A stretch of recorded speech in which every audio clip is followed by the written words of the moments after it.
कृष्ण। आज हम श्रीमद् भगवत गीता में अध्याय 6 ध्यान योग में आगे बढ़ते हैं।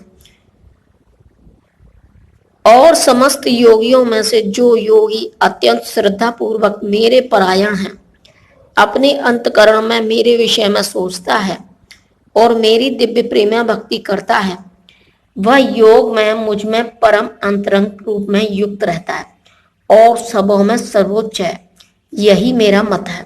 तात्पर्य, यहाँ पर भजते शब्द महत्वपूर्ण है। भजते भज धातु से बना है, जिसका अर्थ है सेवा करना।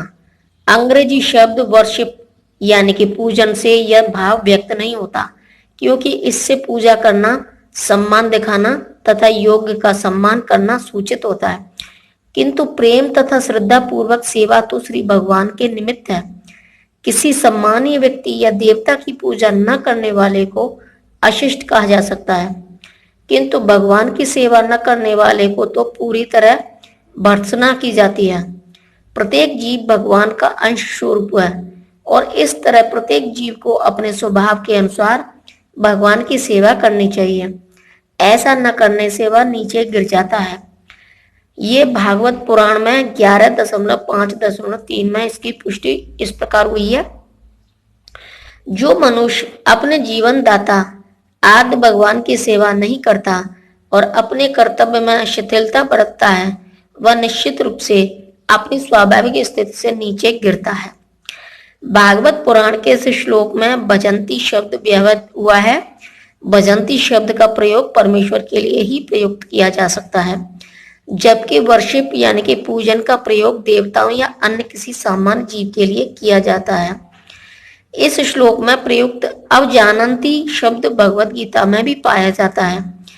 अवजानंती मां मूढ़ा केवल मूर्ख तथा धूर्त भगवान कृष्ण का उपहास करते हैं। ऐसे मूर्ख भगवत भक्ति की प्रवृत्ति न होने पर भी भगवत गीता का भाष्य कर बैठते हैं। फलतः वे भजंती तथा वर्शिप यानी कि पूजन शब्दों के अंतर को नहीं समझ पाते। भक्ति योग समस्त योगों की परिणति है। अन्य योग तो भक्ति योग में भक्ति तक पहुंचने के साधन मात्र हैं। योग का वास्तविक अर्थ भक्ति योग है।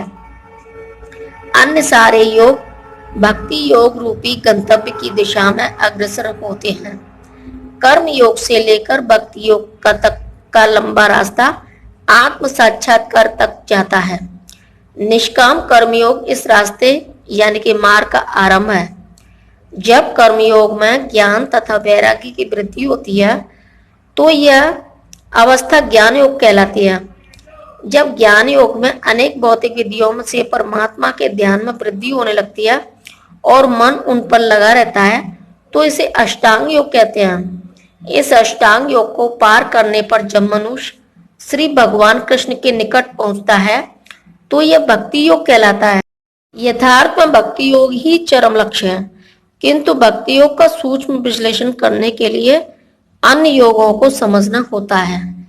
अतः जो योगी प्रगतिशील होता है, वह शाश्वत कल्याण के सही मार्ग पर रहता है। जो किसी एक बिंदु पर दृढ़ रहता है और आगे प्रगति नहीं करता, वह कर्मयोगी, ज्ञान योगी, ध्यान योगी, राजयोगी, हठ योगी आदि नामों से पुकारा जाता है। यदि कोई इतना भाग्यशाली होता है कि भक्ति योग को प्राप्त हो सके, तो यह समझना चाहिए कि उसने समस्त योगों को पार कर लिया है। अतः कृष्ण भावना भावित होना योग की सर्वोच्च अवस्था है। ठीक उसी तरह जैसे कि हम यह कहते हैं कि विश्व भर के पर्वतों में हिमालय सबसे ऊंचा है, जिसकी सर्वोच्च चोटी एवरेस्ट है।